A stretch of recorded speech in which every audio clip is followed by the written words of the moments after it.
right, welcome back everybody to Culz Interviews. As usual, my name's Keegan, though it looks like the wind has messed up my hair, or I'm trying to be Wolverine. Joining us today later will be Sam, one of my other co-hosts. But more importantly, we have a special guest as usual, and his name is Rick. And Rick's going to tell us a little bit about his, all the different things he's done, because I feel like once he talks about some of the stuff he's been a part of, you'll know who he is. So, Rick, I will turn it over to you and let you properly introduce yourself. Thank you, Keegan. Yes, my name is Rick Osmon. I've been a part of a half a dozen or so, pardon me, streaming enterprises, if we can just say it that way. Some of it social media, others more specialized. But my concentration has been on a lot of the weird, if you will. Just start with that one. And in my case, a lot of it is weird history, things that were never in your history books, but should have been. And a few things that were, but were presented all wrong.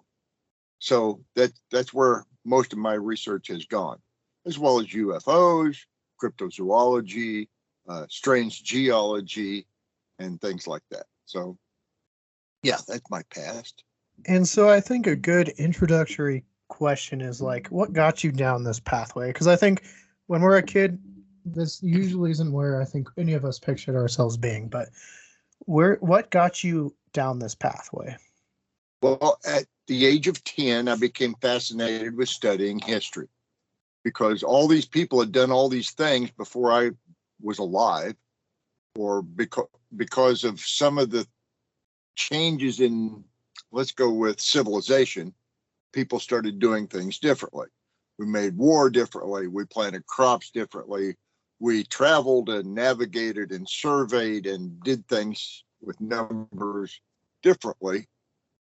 But at the age of 10, I was involved in historical societies, my county historical society, and through them, the adjoining county historical societies. I became very active in all that crap. Of course, I couldn't drive. So my mom would take me to all of these activities.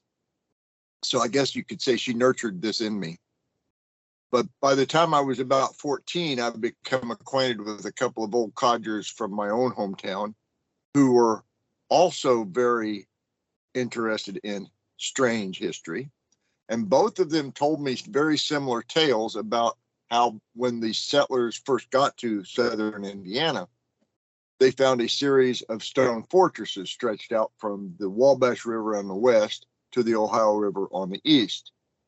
And of course, at first, I thought they were just full of it.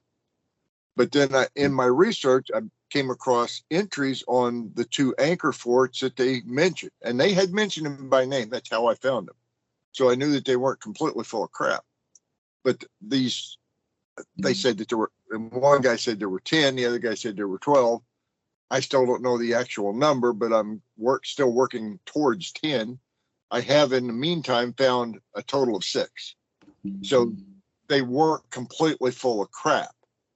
And they were stone.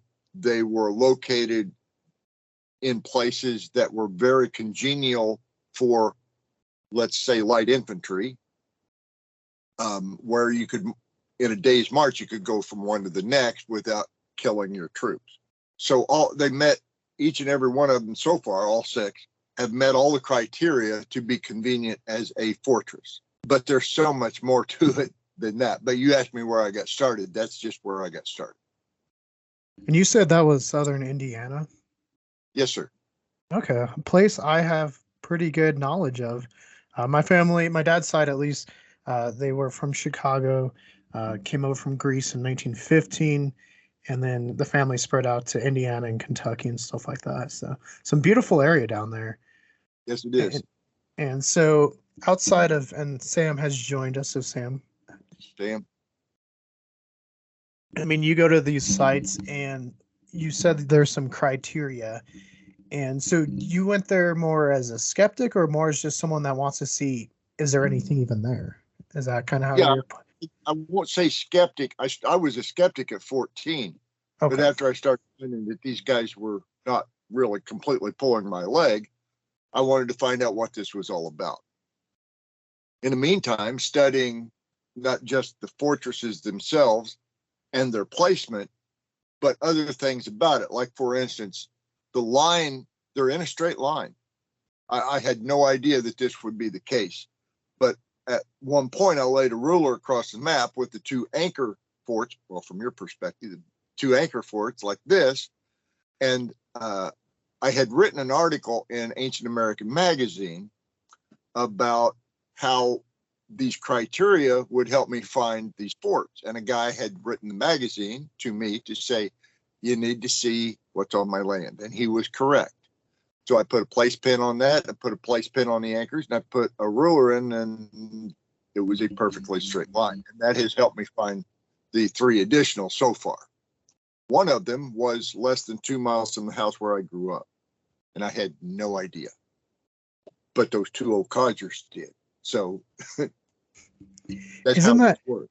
right? Isn't that crazy? Like just how there's things out there that you might not ever know about. I mean, we Right. have something like that here, not as old or mysterious, but we always heard it referenced as the old armory here in a park called Daniels Park. There's bison and stuff like that. And we searched for it for a long time. Like Sam can attest. We searched, we walked, we hiked, we, free soloed down some rocks. Never found it. We used Google Maps and found it in like 5 seconds. And it's a cool structure, but no one knows anything. We were Like we so would say, close to finding it. We just never Yeah. came across it. We like circled around that area, but never went in that area, basically. Oh yeah, it's like this first fort that was found through the article.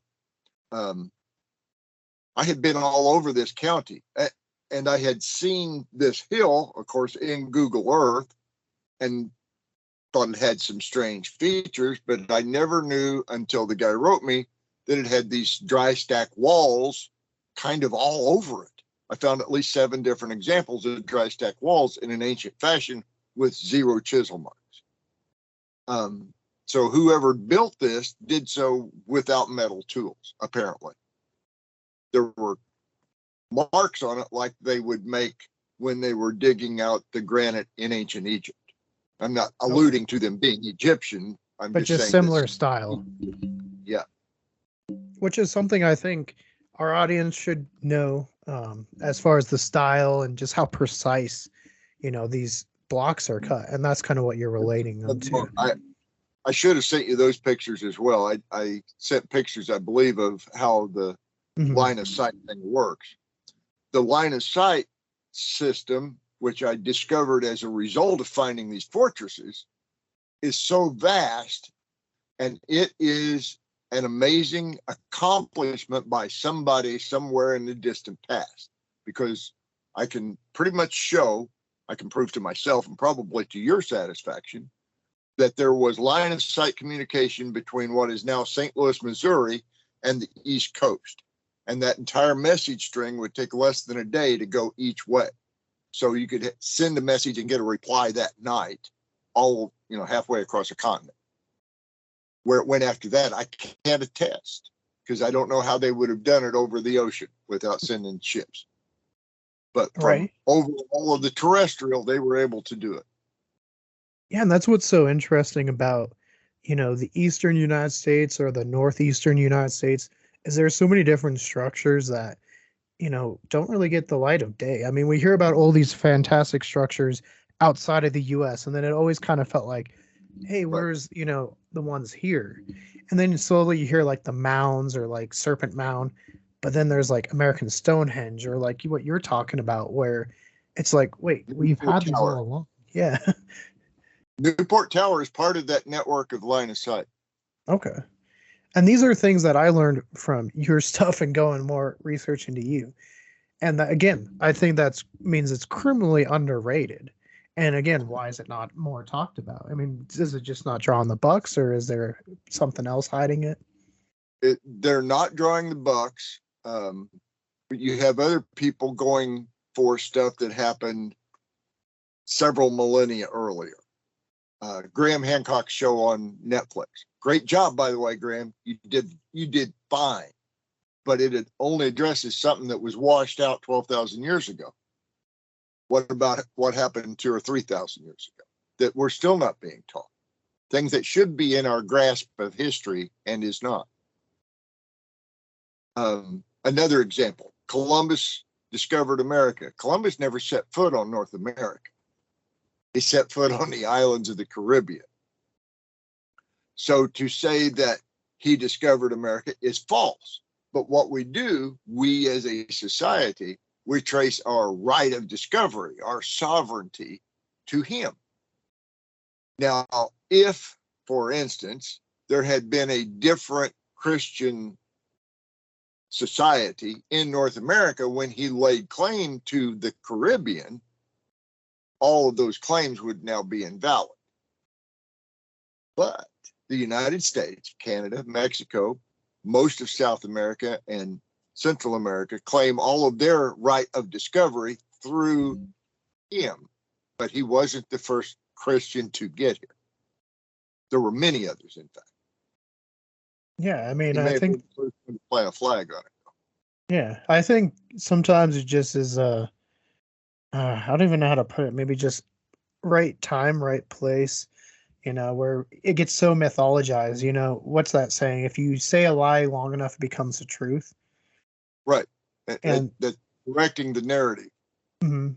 And I think a lot of times, some of this stuff kind of gets pushed back against like, hey, we're rewriting history, but we're not really rewriting it. We're just correcting what's been taught, correct? Yes, I'm not inventing anything. I'm pointing out things that actually happened. Mhm. And in my book, I tell you if I'm speculating or not, because I might as well. You're going to figure that part out. If I can't prove it, then I'm speculating. What I can prove is that it could have done. Pardon? You do a good job of like mentioning, like making it known that you're just like, this is what I like think. It's not actual facts. Like that was really well done in there. Thank you. Yeah, I was trying to be completely honest about what I thought I had discovered and why I thought it and what it would mean if there were ever any legal repercussions. Like, for instance, let's say the Native Americans said, you lied and we can prove it. That's one example.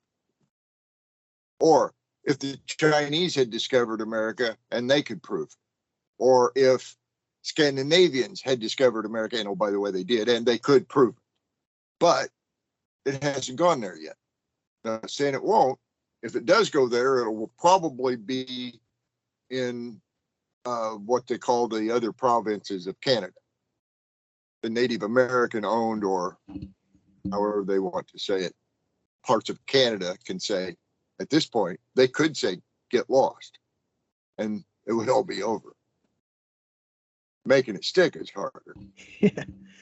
Yeah, so you're talking about your book, The Graves of the Golden Bear, Ancient Fortresses. I will put a picture on. I just want to let the audience know so that they can read it for themselves because it's fascinating. And I think it's really important what you're doing when you are able to be like, hey, this is what I found. This is why I think it's this way.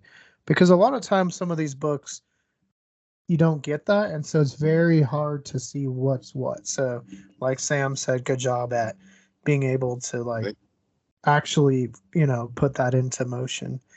But what got you to want to write that book? Is it just to get the history out? And how long of a process was it from point A to point B? That kind of depends on what you consider point A. I like to consider point A when I was talking to those two old geezers that told me this story. So from that point, it is now 55 years since then. So it's a long story. It took me 11 months to write the book. It took me 45 years to take the notes. And I haven't stopped learning by any stretch of the imagination. There's a whole association of people who do this stuff. We all have our own area of concentration. We get, a couple of guys are the seafarer types, and they question why the archaeologists don't believe that ancients could cross oceans, or any number of things. Metallurgies, we have folks who are very highly concentrating on the copper trade, the ancient copper trade, and we're pretty sure that people started transoceanic trade of copper some 7,100 years ago. As soon as the ice melted off of the upper peninsula of Michigan where they could get to it, all they had to do was pick it up. Well, and ship it. And I'm pretty sure I've shown, not in the book, but I've shown in other places that at that time, they probably could have taken their canoes from Isle Royale to a place in Louisiana called Poverty Point without ever getting out of the canoe or no portages. So, and they could ship about 4,000 pounds of cargo in those damn canoes. They were huge. Mm. Yeah, for anyone that hasn't seen them, they are big. We got to see some older, like not recreation, but like actual like ones that they found, and they are massive. Like I think we picture them as kind of the canoes we have, and then you see one, you're like, this is like a small sailing boat. Yeah, they're typically 30 to 37 feet long, 4 to 5 feet wide, and they ship about 18 inches of water, which comes out to about 4,000 pounds of cargo. Mm-hmm. That's cargo plus at least 2 rowers plus the food and water. So, you know. So a lot of times I think people say at a certain time frame we couldn't be doing the stuff. Why do you think that is? They don't want to believe that ancient people were smarter than they are. That's my short answer, and I am not speculating here. That the ancients knew that A, the world was a globe, B, that you could get from here to there by going on the lines of the earth, the great lines, the great circles, if you want to go with that way. They knew how to navigate by the stars. They used a different pole star 2,600 years ago than we do today, but they knew how to do that too. And they had several different technologies for helping them navigate the seas, using at least one star, the moon, and the horizon. You can tell either what time of day it is, or if you have a good idea of what time of day it is by watching the other constellations, then you can tell where you are on the planet. What you see is what you get with the stars. And we stopped teaching that as soon as we got the modern chronometer aboard our ships. Fortunately, the U.S. Coast Guard, not the U.S. Naval Academy, they dropped it for a while, but the U.S. Coast Guard never dropped what is called boatage navigation training. It includes sailing without a sextant. You can use other tools, but not a sextant. So you can navigate to about 1/4 of a degree or about 15 miles any place on the planet using that technology.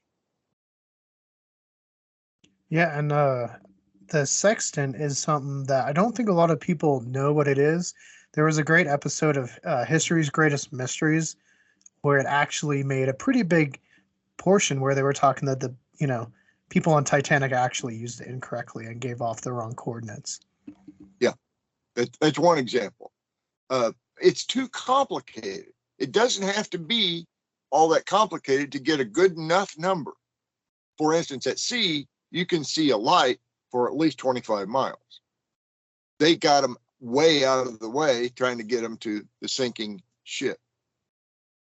But yeah, there are other technologies. The Scandinavians used what they called a sunstone, and it is almost certainly a piece of what is called optical grade calcite. It's a birefractory optical crystal, so that when you put it over a piece of print, like newsprint, and you turn the thing, you'll see one set of newsprint go around the other. It doesn't change being able to read it, it just changes the angle that the light goes. They use this stone or this effect, this principle, to follow the sun in the always cloudy or foggy skies of the North Atlantic. They got from here to there, or they got from there to here, and they could do that one in about 3 weeks going either way with an open boat. It isn't as hard as they want to make it sound. In, I believe it was 1973, a 14-year-old girl paddled her way across the Atlantic in a freaking canoe. Now, give me a break, people. It's not that hard. Well, and then there's the whole Kontiki expedition. Yeah. Right. Thor Heyerdahl did great. I've never seen the Kontiki, but I've seen some of his other stuff. The Viking Ship Museum in Oslo, by the way, if you ever get a chance to see that one, because they understand. Thor Heyerdahl's gave us 2 examples of ancient technologies that would work to cross the Atlantic, and one that almost certainly did work to cross the Pacific. It didn't work for him, but it almost certainly worked for others at some time, because you can't swim to Easter Island from anywhere, or half a dozen of the other big islands in the Pacific. Thor Heyerdahl helped open our eyes. The folks who went to Lonzo Meadows in Canada, they helped open our eyes that the Norse, and I don't call them Vikings because at this point they're not raiding, they're setting up a colony. When they got to Lonzo Meadows, they were importing hair. Some of it was North American bison, some of it was sheep from Greenland. They were importing butternuts and butternut lumber from probably as far south as Connecticut, Rhode Island, right in there. And they were doing ship repairs or possibly even building ships at Lonzo Meadows. Now they had things like spindle whorls and they had other tools of the household. These were not things that men used. So they had women. It was a colony. And by 990, it would have had to have been a Christian colony or it was rebels leaving Norway. But they were reporting back to Norway through Leif Erikson, who was the ward of the King of Norway. And he went on to North America and came back with lots of goods and took it to Norway in a borrowed boat. So anyway, yeah, that's where we stand on that one. And Sam, before I completely hijack this one again, with question-wise, do you want to? I'll hand it off to you for a little bit. Yeah. Do you think a lot of those ancient structures were actually, because like I know you mentioned the Templar potentially of coming here long ago. Do you think some of those ancient structures are them? I know definitely that one tower in Newport, really? Yeah, Newport is definitely a Templar one. So I'm wondering if some of those ancient fortresses are kind of along the same lines as well. My contention is they found out that those structures already existed, not only in North America, but also when they went into the Middle East. They had maps. They knew what was there. They knew what was here. When they got here, they probably made some changes that would be recognizable as Templar facilities or Templar, whatever you want to call it. Cornerstones. That's an important one. The mounds, because Keegan mentioned the mounds earlier, that the ancients who did this probably came over many, many ages. The oldest known mounds in North America are very nearly 6,000 years old. They're older than the Great Pyramid of Giza. They didn't build them, I don't think, they built them strictly as a religious endeavor. I believe, I can't prove it yet, but there are a lot of strong indications that it was a place of more practical application. For instance, business, commerce, trade, governmental principle, some kind of a capital place. It didn't have to involve any kind of religion whatsoever. It was probably a sectarian society at this point. They had beliefs. I don't believe it was part of the government per se. Now, the Templars were in a completely different age. If you come back to the 1200 AD, 1307 very specifically, when it supposedly went away, they had, on that fateful date, Friday the 13th of October, 1307, they had at least 18 packet ships capable of carrying on the order of 18 tons of gold coin, which they had. They had much more than that. But on that date, the King of France, tired of paying what he owed the Templars because a different king had been ransomed out of the Saracen Egypt by the Templars because they have more money than the nation of France, he decided to confiscate what he could find. And they decided to not let him get it. So the Templars got their gold and a lot of other things and took it elsewhere. Now, that's probably not what they're going to find on Oak Island. They might find some.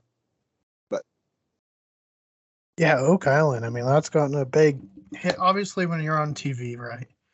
I mean, what's your thoughts on Oak Island? Because it has such a mythology behind it. It's kind of hard anymore to kind of wield truth from fiction.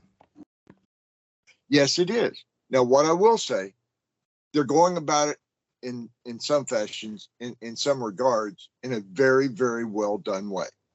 They're getting experts to come in and do what experts do. The guy who finds gold and leached out gold in the groundwater, the guy who drills and finds the tunnels, and great work. Don't get me wrong, absolutely great work. But you can't yet interpret it that all of that 18 tons of gold is in that hole. If that kind of leaching could come out from a very small cache of coins. So I don't know what they got. And they don't know for sure what they've got either. What they do have is evidence that somebody did something there.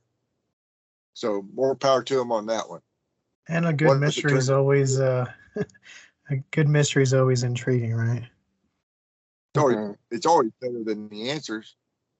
Right. Nobody likes mundane, man. I mean, that's why Indiana Jones went so well. I don't know about this number 5 yet, but all the rest of them have, answered questions that nobody had ever asked. Mm-hmm. Yeah, no, I mean, Indiana Jones, I think for a lot of people got them into wanting to be archaeologists or go exploring. I mean, you hear it all the time with Josh Gates, right? He talks about Indiana Jones all the time. Yep.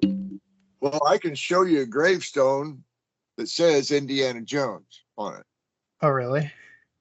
Yes, there was a woman buried in Washington, Indiana, and her name was Indiana Jones.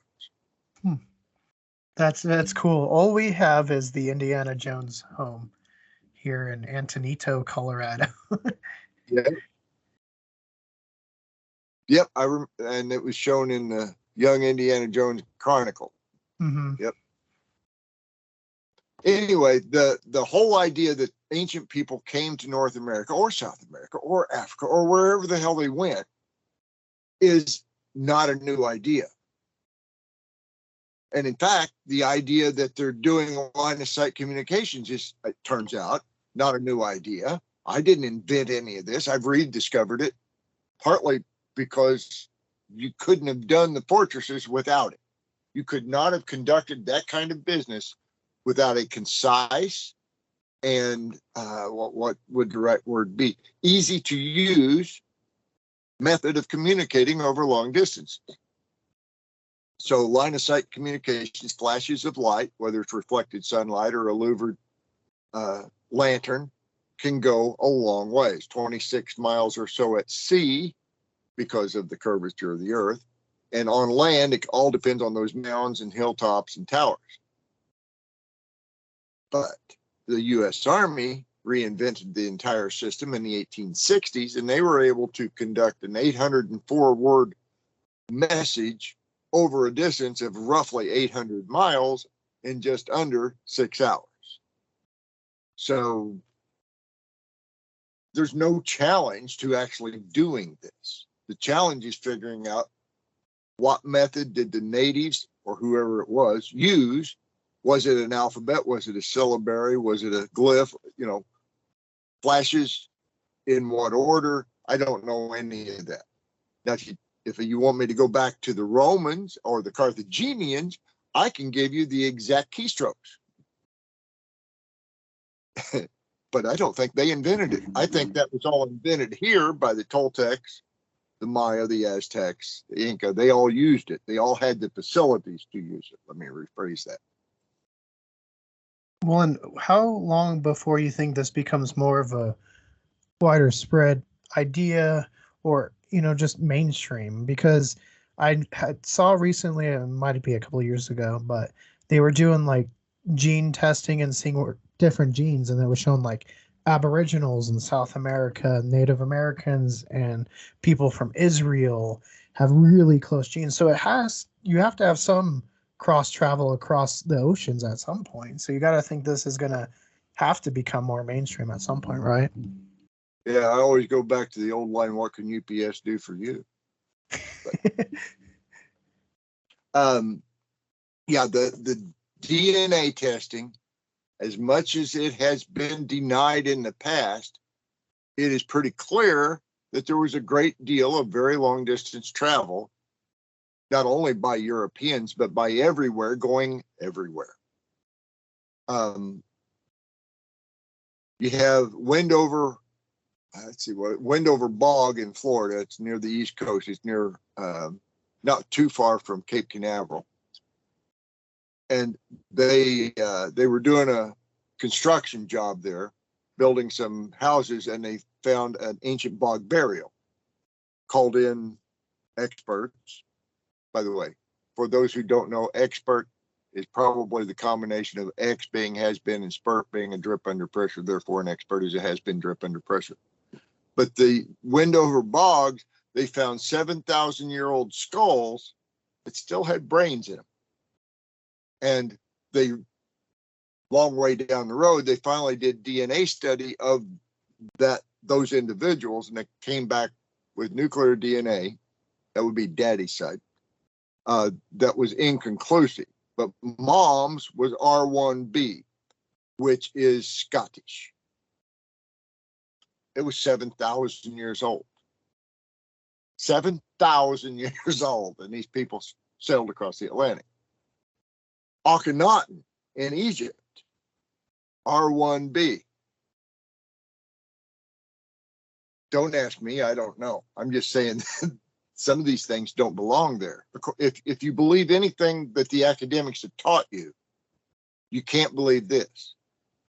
Which way do you want to go with this? Haplo X individuals in Eastern Canada.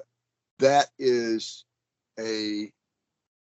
there's a long curve of it from the Middle East up through Scandinavia and Ireland to Canada. So do whatever you want with that one. But the DNA is going to really upset the apple cart. That's my opinion. Oh yeah, probably. Or it'll just, I don't know. Who knows how it will be taken once it's known, essentially. So I have a question. Did you ever figure out any more about like the giant fish that was fossilized, or like the skeleton? Because I thought that was like pretty fascinating, but there was just like a short thing on that, and I was just like, was it like potentially like old skeleton? For the listeners, I'll put the giant fish skeleton in perspective.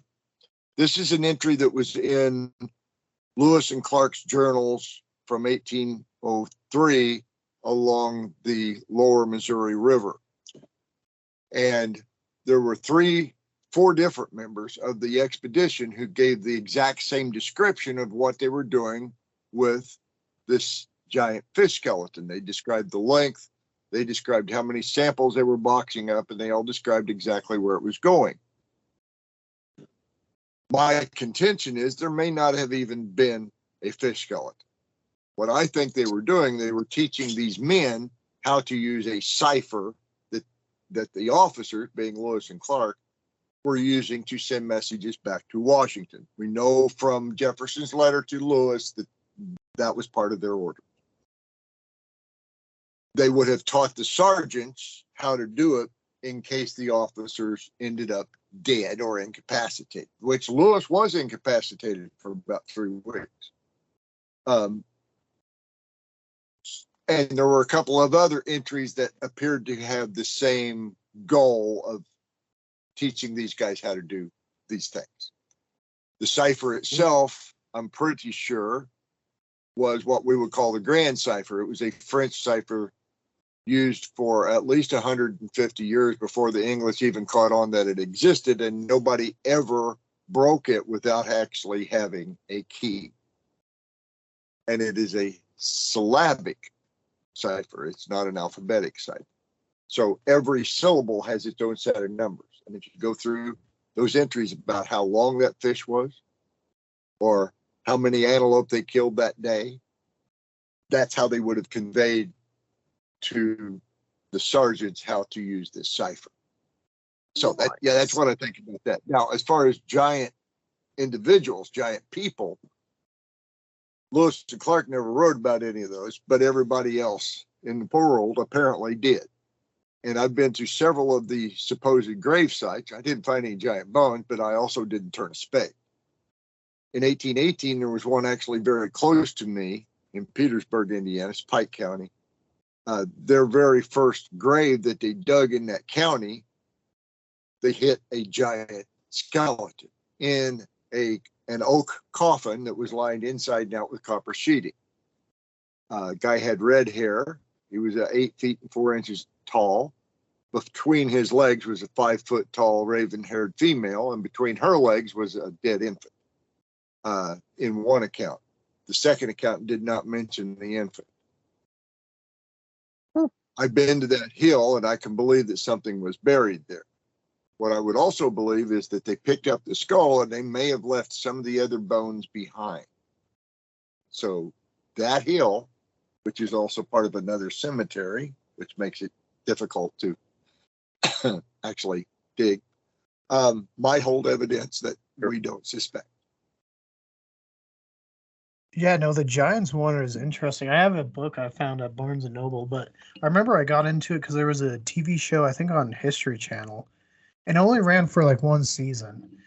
And it was just so fast. I forget what Jim's brother's name is. The Weir brothers, yeah. Yeah, it was so interesting. And I always was like, oh man, I hope they get a second one. They never did. Kind of like Project Blue Book. Yeah, I've got a display case waiting for one of those skeletons if I ever find one. But I mean, you think you get in trouble if you find one though? I think that the FBI would try to raid my house almost immediately. That's what I think. Because it happened in Indiana. There was a guy in north central Indiana, had some estimates were 12,000 artifacts. Wow. And one of them was a giant skeleton. He was raided. Most of his artifacts were historic period. There was no reason he shouldn't have them. Mm-hmm. But he does not have them. He's dead now. Isn't that interesting how that stuff works? That reminds me of Sue, the T-Rex, now on display in the Field Museum. But, you know, Pete Larson and the team, you know, Sue Hendrickson, they find it. They're working on it. And then the FBI, the military, like, it looks like an invasion's going on. And it was all because, you know, a T-Rex. There was a T-Rex went on auction. Today, it's expected to bring $12.7 million. It was actually gathered from 3 different states. So it's not all one skeleton. It's at least 3 different individuals. Yeah, I know Scotty sold for like 30 million, I want to say. Right.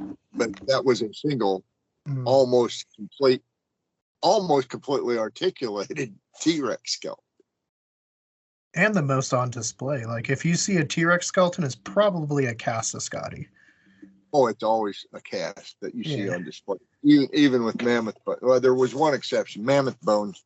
Of course, they're only 10 or 12,000 years old. The ones that we find here in Indiana, there was one found in the White River, West Fork of the White River Valley, and most of it was there. They only made casts to fill in about, I think, 11% of the entire skeleton. I think it's still on display at the Indiana Children's Museum in Indianapolis. But you find teeth all through these things. You find mammoth mastodon teeth all through the valleys because they survive. They don't rot hardly at all. The enamel does. And once they're fossilized, they're still very recognizable for what they are. And that single tooth will be like this. You know? Yeah, they're massive. And it's very, like, it's so cool to hold one in your hand and just be like, wow, this is just one, you know? I don't have mastodon. I have horses. They have the same shape of teeth. Not quite the same size. I hope the mammoth didn't have that attitude, though. Just saying. Let's see. I have a camel tooth. Very cool. So another thing that I think kind of gets brushed off the side is there's a lot of accounts early on where people are saying what they called orangutan. Later, they called gorilla or wild men. In the Ohio Valley, some in Indiana, usually upstate New York. But what do you think is coming from those? I think, again, I'm speculating. I'm not a cryptozoologist. I do get out in the wild a lot. I believe they are erect, bipedal, but they can go quadrupedal and in that mode do like 45 miles an hour. And at least two different species of upright ape-like human-ish expression, and oh, by the way, they can see a little further into the infrared than we can. As can most primates, can see further into the infrared than we can. I don't want to speculate too much because we don't know anything. The only thing we know is they like to throw rocks in my fire. They like to travel in groups of at least 3 with their wood dogs going through my woods. They do leave footprints now and then, but they're very careful not to. They're almost never seen on game cameras, but they are occasionally. In fact, the state of Michigan got a great piece of footage. I don't know. For all I know, they can write an encyclopedia, but I also don't know that they could. I don't know that they communicate in anything other than knocking on sticks. But I've heard a couple of recordings that really, really sound like an old married couple bickering. So I don't know what it is. It's amazing because apes in itself are so smart. I was just at the Cheyenne Mountain Zoo here in Colorado yesterday. And of course, one of the last stops is at the Great Apes house, and they have the orangutan. And it was looking at me, and I held up my phone. And as soon as I held up my phone, it smiled. Like you could see its lip come up. And it was just like the coolest thing. And like the gorillas will sign with you and like talk with you. And it's just so fascinating. And you put that, all you have to do is put them in the wild, and they're going to be a little bit better evolved at walking around. I mean, look at like billy apes. Normal chimpanzees in the Congo, but for the longest time, we didn't even think they were there. Yeah, as one example. Mm-hmm. And there are really strong indications that there's at least a third species of chimpanzee-like critter that is like super massive. They call them lion killers, in fact. So take that for what you think it might be worth. But in the same area, you have Mekele, and I can't say it. Mekele Mbembe. Yeah. And there are all the 100-foot snakes came from there. There's a whole bunch of tales like that in the Congo. But in North America, you can go to the other extreme and talk about the little people. And I did a little bit in the book. The Pukwudgie, or Pukwudgies in the Northeast, but Pukwudgie throughout the Midwest and upper Midwest. And what I find most fascinating with that name is that the last 2 syllables are the same name that the Middle Easterners give for the same physical description. Genies. Little tricksters, little assholes, if you will. But that's how the Native Americans have described them forever. And I interviewed a woman in Alabama on the rim of Lookout Mountain, whose grandmother had befriended some of these small stature folks, made them clothes, fed them, and whatnot. And they would come and eat in her home, and they were like 18 inches tall. She befriended them because they were stealing food out of her garden. In the same area, the Cherokee had tales of during the forced removal that the soldiers would come to round up the squaws and children who had tried to stay behind, and these little people would wrap strings around their pant legs and set it on fire.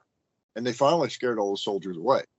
And there's actually one historic reference to that event that is not Indian tales. It's a written account. So I don't know what to think of that either. I was on a Seneca reservation in New York State, and their version of the little people live in very small, I would call them rabbit-worn holes in the side of the cliff. And if you piss them off, you get bad weather every time. They believe it wholeheartedly. So I can't say it's not real. I can say that in historic accounts, you have two different accounts, one in southern Ohio near Chillicothe, and another one in Oklahoma, I believe it was, where degreed archaeologists of their day excavated a complete cemeteries of these small stature people and supposedly sent bodies to the Smithsonian, although you can't find any bodies like that in the Smithsonian at all, of any size anymore. Dr. Barry Fell, this is supposedly, and I still talked about it very briefly in the book. I still haven't gotten complete confirmation about this, but supposedly Dr. Barry Fell went to the Smithsonian because of his credentials to get into those stacks and examine some of those bones, which he supposedly did. And he said that they were 40 or 50 years old, going by the wear and damage to dentition and arthritis. So they weren't children, they were just very small people, 3 feet tall. They were like the hobbits of Flores Island. And maybe they were the hobbits of Flores Island, for all we know. They might have been, kidnapped and forced into forced labor for mining because they're the right stature for it. That's why we use Welsh ponies, So I don't know how to explain any of that. All I do is bring it up, and because nobody did that in my science classes or my history classes or any other classes. But it was always in the newspapers 200 years ago, always. So what else you got? What other questions you want to tackle here? There was, you mentioned in there, like, Indians talking to blonde-haired, blue-eyed individuals. Do you know any more about that? Because I'm kind of curious. Yeah. There are more than one. There are actually several entries where Native Americans, in correspondence with whites, Americans, if you will, talked about how in the past they'd been plagued with these white-skinned, fair-haired, blue-eyed, or green-eyed, blonde, red hair, tall, asshole people. And in one case, a guy by the name of Chief Cornstalk was telling this to George Rogers Clark. And at that time, he was General George Rogers Clark. During the Revolution, he'd been Colonel. And he said they knew things that we didn't know. They knew how to work with metals. They knew how to do all these other things that we didn't know. And they were hard on us. They were killing all our game and whatnot. And we finally had enough of it. And we got all of the Native Americans together, forced all of the whites onto this one island in the Ohio River near Louisville, Kentucky, and annihilated them. There may have been a few escapees. We call them the Mandan. The Mandan Indians that Lewis and Clark stayed with during the winter of 1804 were tall, fair-skinned, blonde-haired, or red-haired with blue or green eyes, and they considered them rather good-looking. Presumably, there was some more DNA exchanged during that winter, but the men were supposed to be back in their quarter because they built their own little fortress at the Mandan village, and they were supposed to be back in their quarters every night by midnight. But that brings us to another story. Thomas Jefferson ordered Meriwether Lewis and Company to check to see if the Mandan Indians might indeed be of Welsh extraction because they were rumored to speak Welsh. I can't find anybody who was on the expedition who was fluent in Cymry, the ancient Welsh language.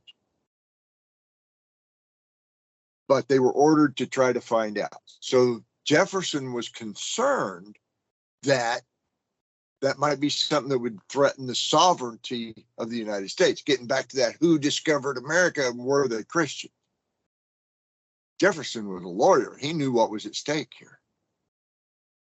So is that what you were asking about? Yeah, that is kind of where I was going with it, seeing your input on it a little bit more. Yeah, and it's not just me. There's a guy by the name of Robert Miller. He taught law at Lewis and Clark University in Oregon. And he came up with much of this independently from me, but nevertheless, I agree with him. And he's got the credentials that I don't have. So I don't question him. But the idea that the entire age of discovery was a farce scares the hell out of me, and it should scare the hell out of the United States government. Yeah, Thomas Jefferson's a very interesting president. Obviously, he expands the country quite a bit. I think it's between him and Polk as far as who expanded it the most, right? Because Polk added Washington and Texas. But Jefferson has Louisiana, so two big, massive things. But you're talking about like older civilizations coming here way before we think. Now, there's a lot of supposed or maybe actual Paleo-Hebrew writings in, I guess, the Southwest United States. There's one pretty famous one, the Los Lunas Decalogue Stone. It's something we've talked about a lot. And I, like Sam said, I just want to get your opinion so the audience can hear, because we've gotten a lot of different opinions on the stone. Well, I'm not the most advanced expert on that one. However, whoever defaced it should be punished severely. It is, as you said, a Proto-Hebraic or something like it, which, by the way, is almost indiscernible from Phoenician. But the Phoenicians didn't worship Yahweh. Most of them worshiped Baal, which was the whole thing about, the sacred bull thing. Different story going a different way. Were they here? Were the Phoenicians in? Yeah, pretty sure they were. That's not the only place. That's not the only example of the Ten Commandments showing up in Proto-Hebraic in North America. You also have the Decalogue Stone of Ohio, the Newark Decalogue Stone. You have a whole bunch of things like that show up throughout. The Back Creek Stone, it's Proto-Hebraic. People tried to read it from left to right for 100 years. No. It's Proto-Hebraic. Read it from right to left. Now they won't display it because it shouldn't be here. It was taken out of display at the Smithsonian. Here in Indiana, the stories of Prince Madoc and King Arthur were pervasive around the Falls of the Ohio, Louisville, Kentucky, and Clarksville, Indiana. And the Falls of the Ohio Museum had a display of Prince Madoc and the whole legend. And now they'll say who? There's nothing there. They should at least acknowledge that the legend exists. But that's the weird thing. Like, we hear a lot of times about legends and lore, and then it just kind of gets. I don't want to curse because I know how YouTube is. Ignore it. Yeah, and one I know one you talked about was like the Pinkertons and Jesse James. The Pinkertons and Abraham Lincoln. And the Pinkerton story, obviously, because my family relations on the James story and all that, I've talked about a lot, but I always found that interesting where the Pinkerton guys just blatantly going through town saying, yeah, I'm going to get the James boys. And they're like, if you go up there, if the boys don't get you, the old lady will. But do you want to tell us a little bit more about like the Pinkertons and kind of how they were run back in the day? Well, that's kind of the problem. They weren't run; they were turned loose. Anything they had a blank check, which, by the way, no president no part of government should ever have a blank check for any reason, for anything. But they did. They had a blank check to go take care of all the enemies, first of Abraham Lincoln, then of the Union, and then pretty much whatever they decided. And the James boys fell on all three of those lists because they were Southern sympathizers in Missouri. Well, they lived in Missouri, but they went everywhere, and most of their crimes, almost all of their crimes, were in Northern territories. I should say Union territories. They were pardoned twice by the governor of Missouri. They both led lives outside of, their criminal history. They led pretty peaceful lives outside of their crimes. And there's no evidence really that Jesse James ever killed anybody. And it's pretty slim on Frank. But Frank at one time was a school teacher. He was a bank teller very briefly. May have been caged in the bank, who knows? But that's all right too. He took a real job. The only thing that I find completely fascinating is that the Pinkertons would not leave the descendants alone. They were after the kids and nephews of all those guys for decades. They were, for no apparent reason. The war was over for decades when all that stuff happened. Now, when they threw the smoke bomb into the cabin, and it's been downplayed a lot in almost all the films, and blew off Mom's arm, because that's one of the things that happened, and killed baby brother. We didn't mean to do that. It was not supposed to be an explosive. It was supposed to be a smoke bomb to drive them out. How is that any better? Mm-hmm. They had no police powers. They were a private organization. They were the Blackwater of their day. And if you don't think we do that, or that we did it then, you can take my word for it. We did it then. No matter what side of the fence you were sitting on at that time, the moment when Archie's killed and, Zerelda's arms blown up, that definitely swayed you on the side of the James boys. So in a big way, if they were trying to turn sympathies their way, it really backfired on them as well. Yes. Yep. And they should never have done in it. They should never have even tried to use a smoke bomb if they were trying to use a smoke bomb. Because it just made martyrs out of the entire family. Mm-hmm. And the extended thing, the cousins. There were far worse gangs than the James brothers, but they were the ones of note. Yeah. There's one here in southern Indiana called the Reno Brothers, the Reno Gang. And there were headless bodies floating down the White River on way to frequent bases. They robbed trains. They did this and that, and they escaped. A few of them escaped. A couple of them went to Canada, and they were returned extradition-wise to the United States on the condition that they would not be hanged because Canada had no death penalty.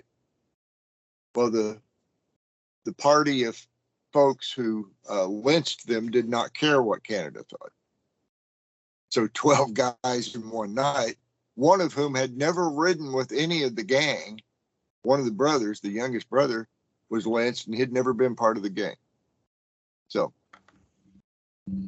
what do you think happened to Jesse on that fateful day, April 1882?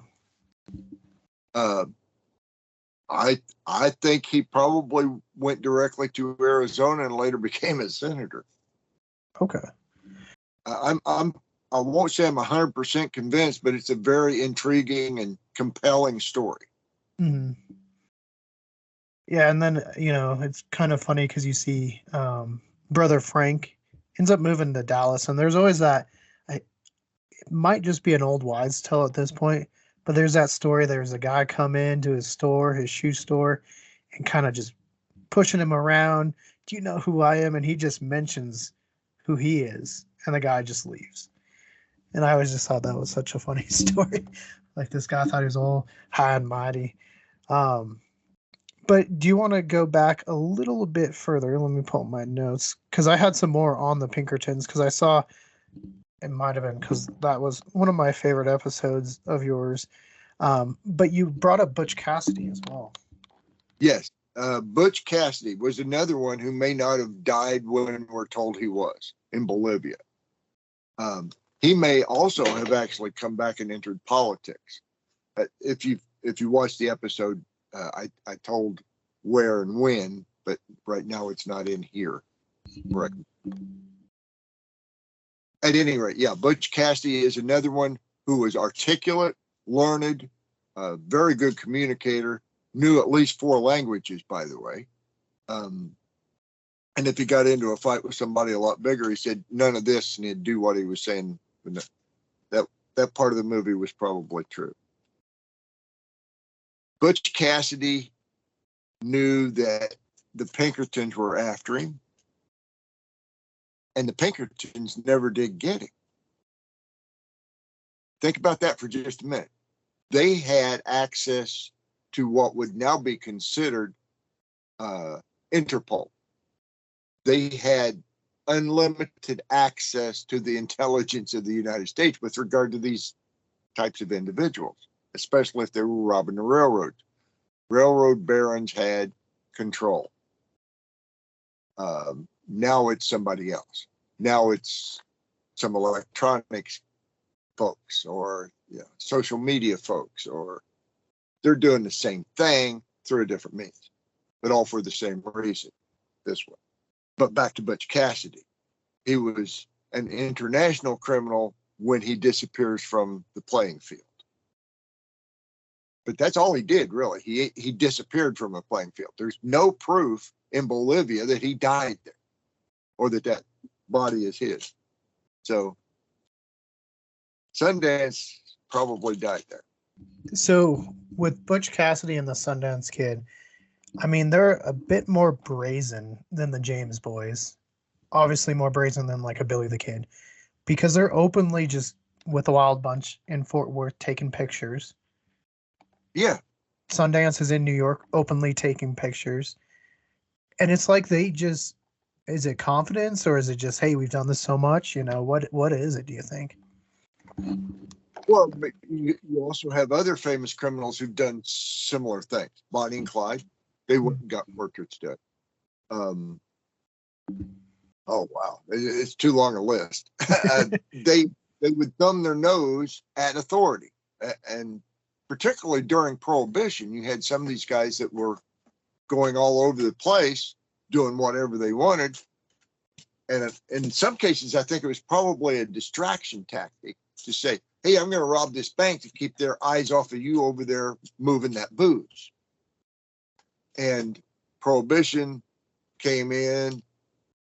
It went away. The Great Depression came in. It eventually went away. Most of the, most of the organized crime, let's go with that, became part of the political background. You bought your way in to keep yourself safe. More than in the 30s when they just said, no, come and get me. Try me. I own an army. Well, that worked for a while. Yeah, no, we see this in Chicago with organized crime in the 30s. My late Papu, well, my late great Papu, the one I was telling you before we came on, when he came to Chicago in he came over, lied about his age to get over, opened a shop, worked hard enough, brought the family over, but eventually during Prohibition and stuff, he had a restaurant and a candy shop, and they got so popular, like, Capone, Dillinger, and Moran, sorry.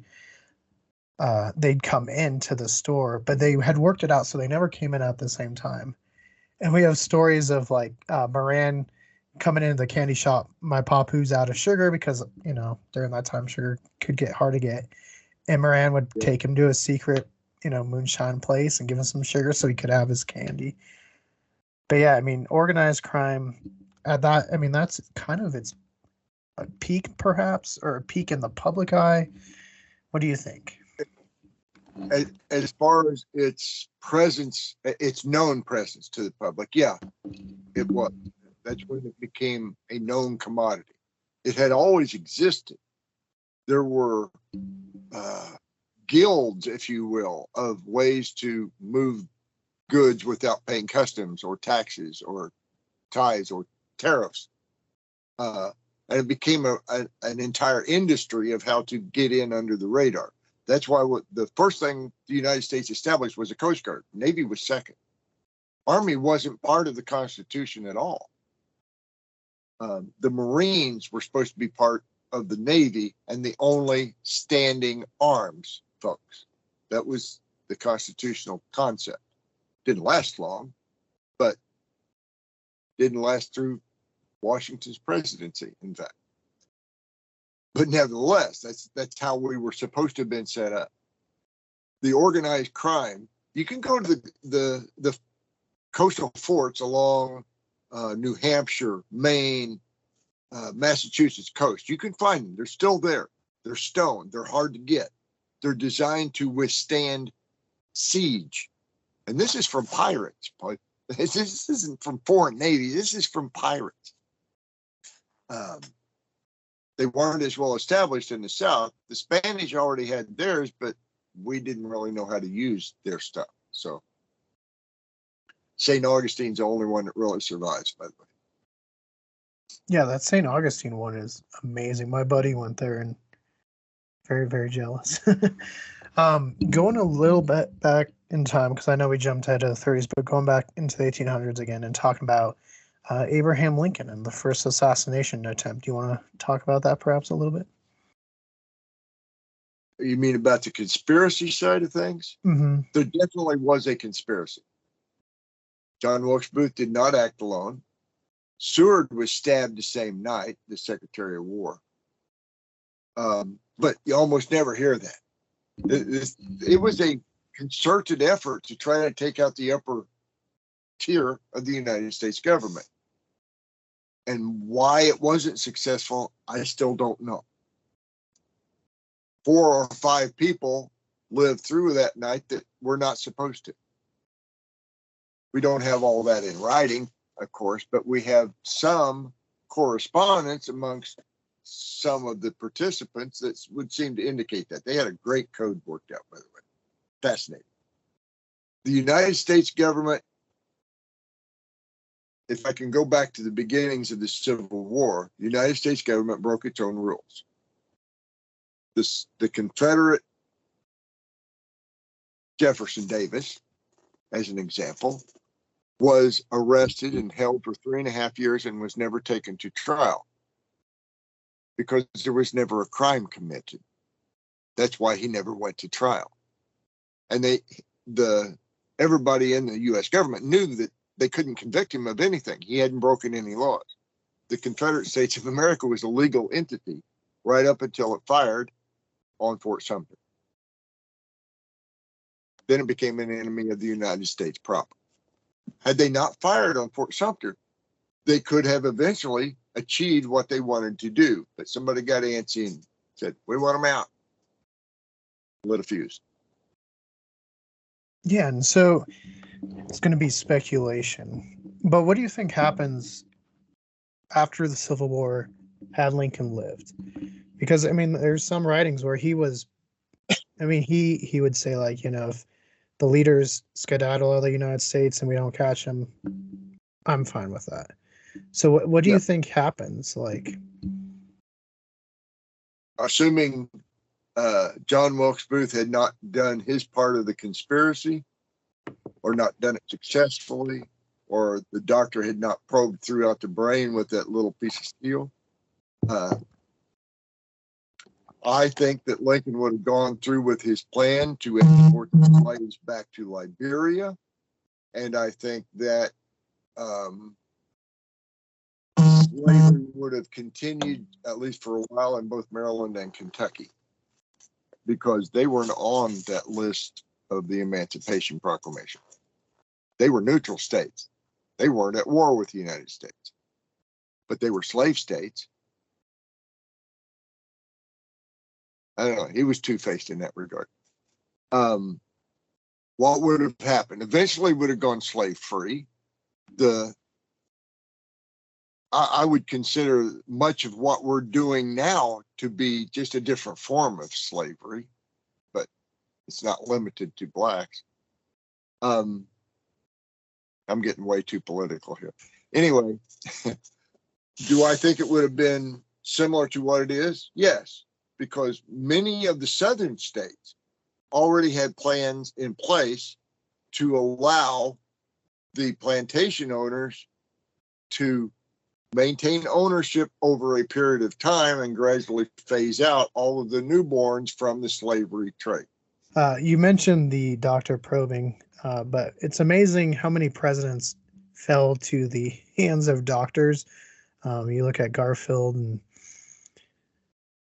just like what could have been, had they just left the bullet, he probably would have lived. Right. Yeah, the more brain damage was done by the guy trying to find the bullet than the bullet itself had done.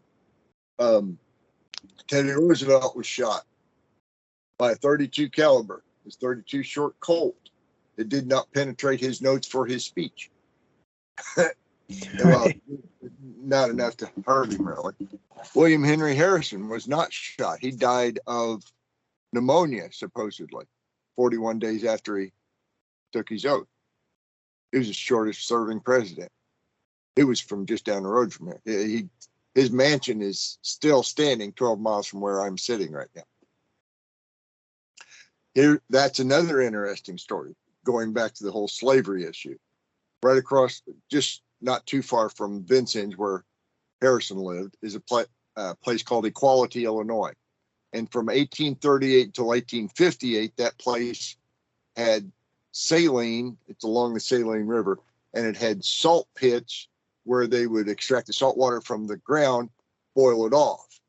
They couldn't even get the Irish immigrants to do that work. So this free state, Illinois, the guy who held the lease on this land from the state said, I need slaves to do this. And they said, how many do you need? We'll lease them. We can't own them, but we can lease them. And that's exactly what happened. So when you read the history, you're not getting all the history.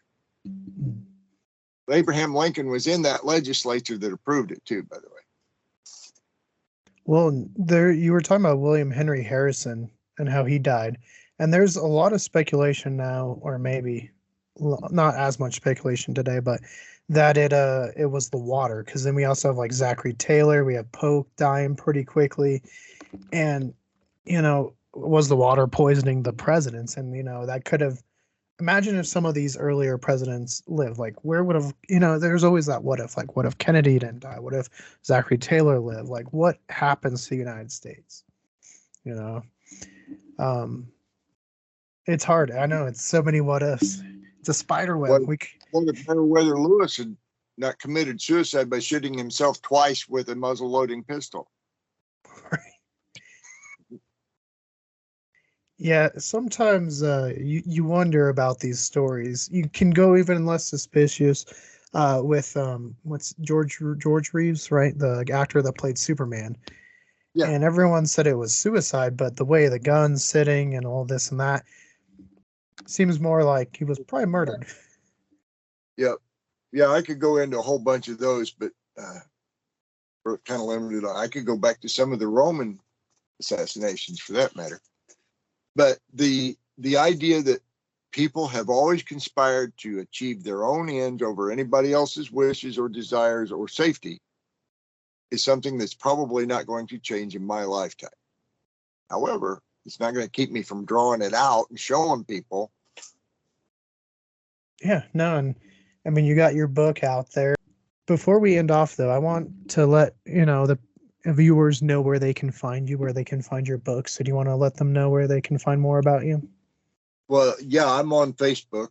Also, the Oopaloopa Cafe has a Facebook page, as do a couple of the other things that I no longer do live shows with, but the Facebook pages are still out there. Okay. my book is available only as used volumes on eBay, Amazon, etc. I'm still, I thought I had a new publisher in line. That one fell through, so I'm still looking at a way to get a new publisher out for my book. I do have a video series coming out, and it will be streaming downloads. We're targeting the end of June for that one, so it'll be summertime before that's available. And it will be this hidden history, the prismatic, the line of sight communication, the fortresses. It'll be this whole thing. So just, I guess, keep a watch for it. All right. And yeah, once it goes live, we'll make sure to update our viewers. And no, it's been great talking to you. I hope you have a wonderful night. Thanks for joining us today. I'll look forward to the next time. So once again, Sam and I want to say a thank you to Rick for joining us on this awesome episode of Culz Interviews. Make sure to go check out some of his work. We got links in the description below. And as always, guys, for more Culz Interviews, click that link to your left. For more about us here at Culz Paranormal, click that link to your right. And don't forget to hit that like and give us a subscribe. And let us know, is there anything in this episode you'd like us to dig further in on? Tell us in the comments below.